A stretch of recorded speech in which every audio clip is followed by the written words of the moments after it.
Bueno, y estoy ya con Mariano Iturriaga, a quien le doy la bienvenida.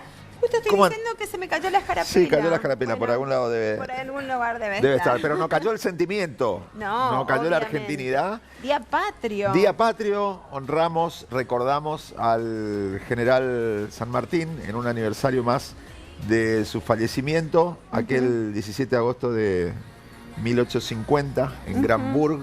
Y justamente a las 3 de la tarde que se producía el paso a la inmortalidad del general, bien estábamos viendo las imágenes desde Yapeyú, Corrientes, con la presencia del gobernador y autoridades recordando al general. Bien. ¿No? Una fecha que no debemos dejar pasar, Gaby, porque vale recordar la gran gesta del Libertador y tenerlo presente, sobre todo en los jóvenes, no olvidar, recordar a aquellos que desconocen su historia, no quedarse solamente con los manuales y recordar. Y hay tanto que se desconoce, María, tanto que se ¿no? desconoce. De la vida y de la labor de él, más allá de, bueno, de lo que sí conocemos, de la parte militar o política, ¿no? Exactamente, porque hay un San Martín humano también, ¿no? Más allá del San Martín militar. Y no quedarse con que solamente cruzó los Andes, digamos, ¿no? Sino profundizar un poquito más por qué cruzó los Andes, cuáles eran sus ideales, cuáles eran sus valores. Y como te decía, para mí también conocer aquel San Martín humano, que tiene que ver, si querés, más con los años adultos de él, ¿no? Y con el San Martín padre y el San Martín abuelo, aquellos últimos años de vida en Granburg. Y no quiero dejar pasar también las máximas. Las máximas que estudiamos de él, en la escuela. Las famosas máximas. Sí. Bueno, ahí estamos viendo imágenes de Yapeyú. Esto pasaba hace 20 minutos. Exactamente. Bueno, y si querés, ya lo sumamos a... Pero por supuesto le vamos a dar la bienvenida al señor Alexis Dabat, porque si hablamos de historias, hablamos de próceres, tenés que estar vos para realmente iluminarnos.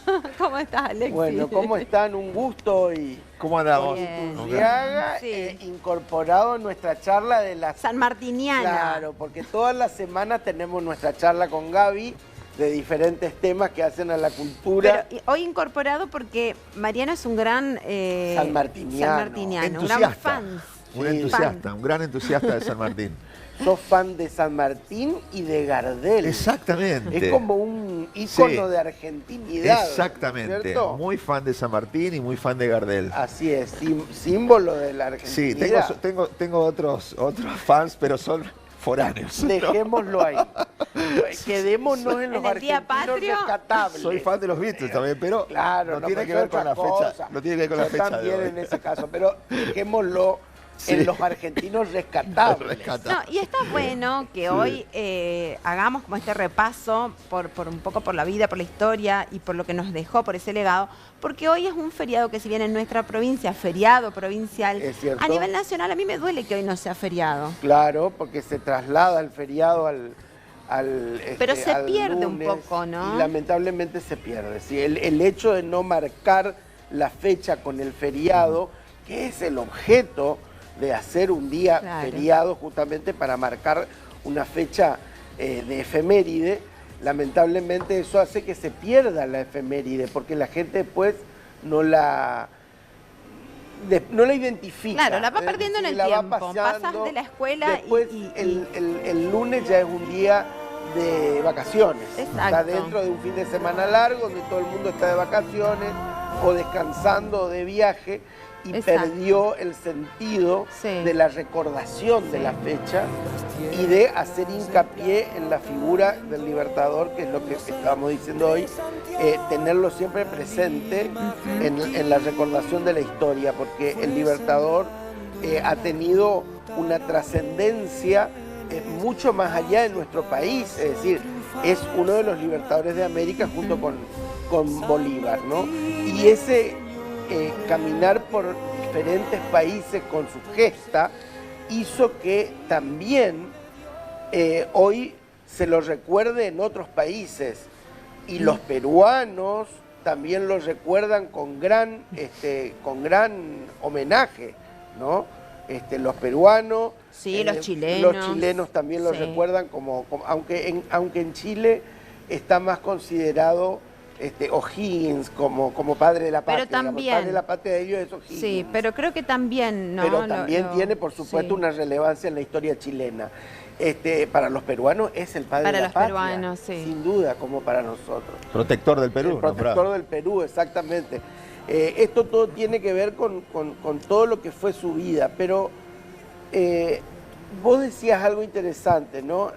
Rescatar aquellos aspectos que hablan de la dimensión humana del héroe, porque nosotros tenemos la costumbre en la Argentina, porque la historia ha sido así, la construcción del héroe siempre ha hecho héroes de bronce. Y este es un tiempo en el que se ha reconocido la dimensión humana de los héroes. Y eso es muy importante. La dimensión humana de Belgrano también, como la de San Martín, como la de los grandes próceres de la patria. Y en el caso del padre de la patria, nos encontramos con una persona que tuvo una dimensión humana enorme. Y acá, ¿sabés qué? Pensaba esta mañana en qué temas proponerle a Gaby de la vida de San Martín, ¿no? Sí. Una vida tan rica y tan importante. Y acá pensaba en los valores de San Martín, en los valores que él transmitió. Pero entre esos valores está la presencia de su madre, es decir, la relación que tuvo San Martín con las mujeres de su vida. Con las mujeres de su vida. Decimos, con cada una de ellas tuvo una relación muy especial. Su madre, doña Gregoria Matorras, era una mujer profundamente devota, religiosísima, como eran las mujeres españolas de su tiempo. Ella nació, imagínense que nació en el siglo XVIII, claro. O sea que era una mujer profundamente religiosa. Y acá nos encontramos con una figura que fue importantísima en la vida de él, porque él recibió de su madre y aprendió de su madre todos esos valores que después le transmitió a su hija. Hablabas de las máximas. Las máximas. Son los valores que él recibió de su madre, que fue una mujer plena de valores, religiosísima, devota. ¿Cuál de esas máximas figura es la que...? Importantísima en la vida de él. Y fíjate vos que él, cuando viene a Argentina, cuando llega a Buenos Aires, en 1812, después de haber estudiado en España, él tiene 35 años, tiene 34 años.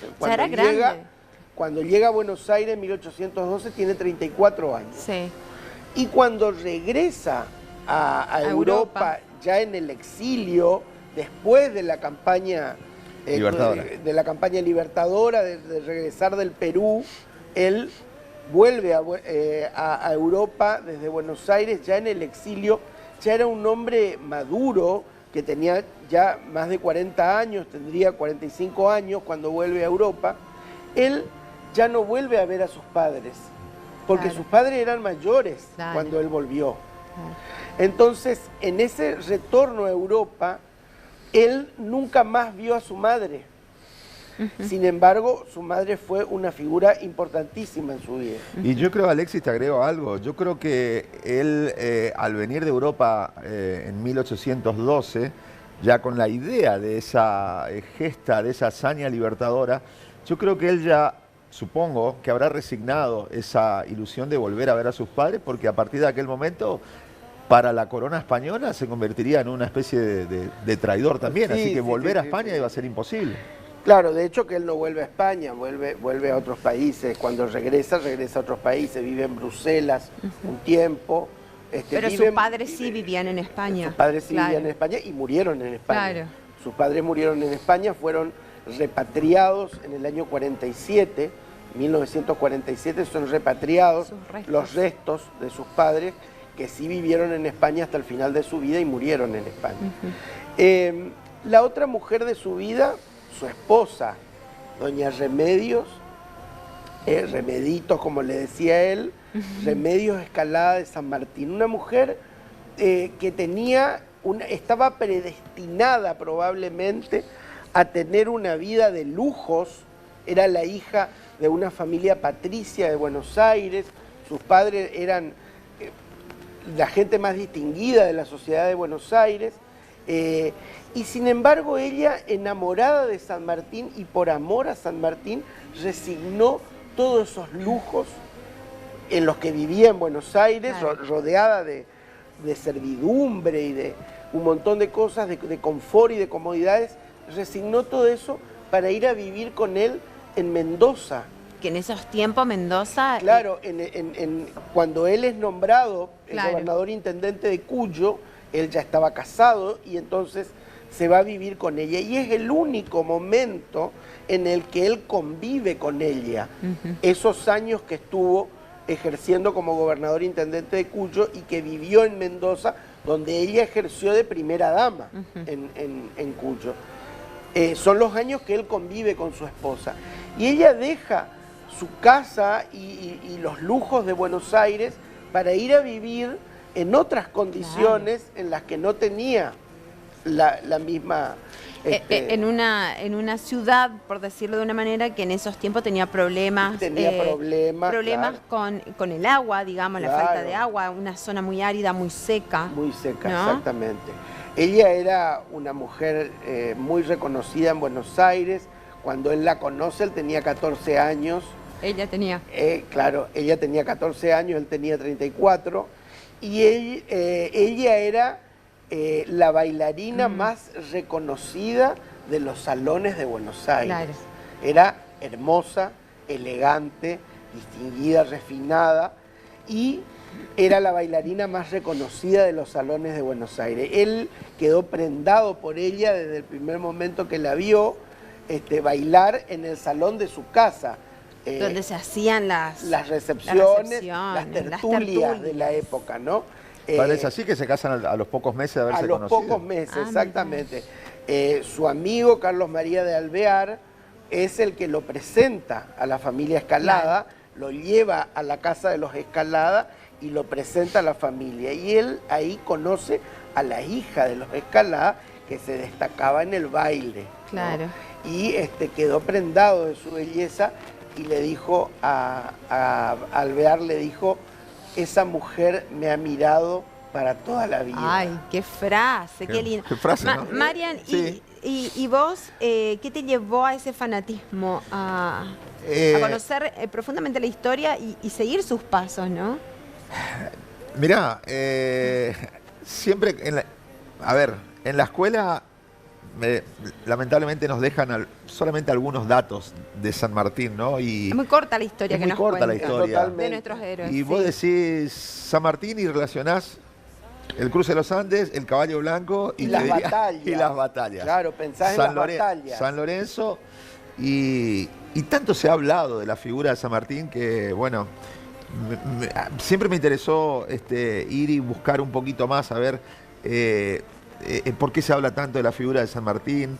Tal es así que, bueno, hemos encarado el cruce de los Andes también, ¿no? He tenido algunas charlas, por ejemplo, en el Instituto Sanmartiniano, en Buenos Aires. Con García Caffi. Con García Caffi. El presidente, ¿no? Presidente, sí. El presidente, bueno, con Roberto Colimodio, que ha tenido la gentileza de regalarnos un par de libros de él. Uno de ellos justamente que habla de, en esta fecha del fallecimiento del general, de la repatriación de los restos, del general, que ha tardado 30 años en volver a la Argentina. 1880, y estábamos con... Están los dos recorriendo en Yapeyú. Recorriendo Yapeyú, el templete de Yapeyú, y haciendo un programa para Maleta del Loco. Exactamente, exactamente. Estuvimos caminando. Y otra de las cuestiones también que me llevó a investigar un poquito más de San Martín, no soy un historiador, soy un entusiasta, por eso lo dije al principio. Con el perro. Pero esa cuestión de que, bueno, San Martín nació en nuestra tierra.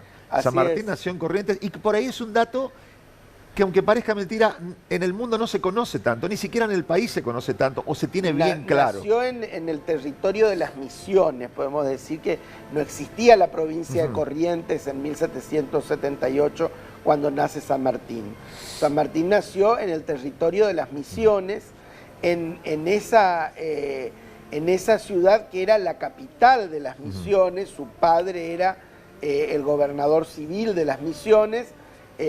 Ya en 1778 se habían retirado los jesuitas. Los jesuitas se retiran a partir del decreto de la corona. De la corona, es de 1767, y Carlos III de España, y se ejecuta ese decreto el año siguiente en Corrientes, 1768. Es decir que los jesuitas se habían ido hacía 10 años ya, se habían retirado los jesuitas, y todos esos pueblos fundados por los jesuitas y todos esos bienes que habían sido administrados por los jesuitas pasan a ser administrados por otra institución que es designada por la corona, que es la Junta de Temporalidades. La Junta de Temporalidades, que hablamos de las temporalidades, son los bienes temporales de los jesuitas. Y esos bienes son redistribuidos en otras, por autoridades civiles, son redistribuidos a otras congregaciones religiosas. Y en otros casos, como en el de Yapeyú, reciben una autoridad civil. Y ahí es donde va el padre de San Martín, que era capitán del ejército español, a hacerse cargo de la administración de esos bienes. Y allí nace San Martín. La provincia de Corrientes existe mucho después, ¿no? En el siglo XIX, a partir de 1814 existe la provincia de Corrientes, tiempo después, y esos territorios quedan dentro de la jurisdicción política de nuestra provincia. Yo creo que esta charla va a dar para que vuelvan, porque hay mucho por compartir, de tanto que han estudiado, leído, y vos, Mariano, de lo que has ido tras los pasos, ¿no? Hiciste el cruce de los Andes, recorriste el Plumerillo. El campamento del Plumerillo, donde se arma el ejército de los Andes en Mendoza. Bueno, la casa donde vivió San Martín en Mendoza, el Instituto San Martiniano en Buenos Aires, el Regimiento de Granaderos en Buenos Aires. El museo histórico donde está el Museo Histórico Nacional, claro, donde está el sable y está los muebles de la habitación en la que él murió en Boulogne-sur-Mer. Exactamente. Ir y visitar el Museo Histórico Nacional y encontrarse con el sable me parece que es una emoción tremenda, que por suerte a mí me emociona, ¿no? Claro, y creo que a cualquier argentino digno de bien y que ame su patria debería pasarle lo mismo. Lo último que voy a decir, ¿a vos te quería tu suegra? Sí, y yo la quería a mi suegra. Bueno, a San Martín no. No tuvo esa suerte. No tuvo esa suerte. A San Martín nunca lo quiso su suegra. Pero yo no le dije... De tal manera que su peor enemigo no fueron ninguno de los generales en contra de los que él luchó. Su peor enemigo fue su suegra. Ay, qué palabras, por favor. Su peor enemigo fue su suegra, doña Tomasa de la Quintana de Escalada, una mujer distinguida, la más distinguida de la sociedad de Buenos Aires. Y totalmente en desacuerdo con ese matrimonio. Totalmente en desacuerdo con ese matrimonio, y además era una mujer que lo veía a San Martín con la rusticidad de un soldado. Claro. Como que le faltaban detalles para ella. Y por eso lo llamaba despectivamente el soldadote. Ay, por favor, claro. Porque ella lo veía comer con sus soldados en camiseta y hablando en guaraní. Claro. Lo cual le parecía a ella tremendo. Eran otros tiempos. La semana que viene vamos a seguir hablando de San Martín. ¿Cómo no? Tenemos mucho más que contar. Aprendiendo de vos. Aprendiendo, por supuesto, de ambos. Muchas gracias, Gracias. Qué lindo, un gusto. Nos Gracias, vamos a una Gaby. pausa súper corta y ya regresamos.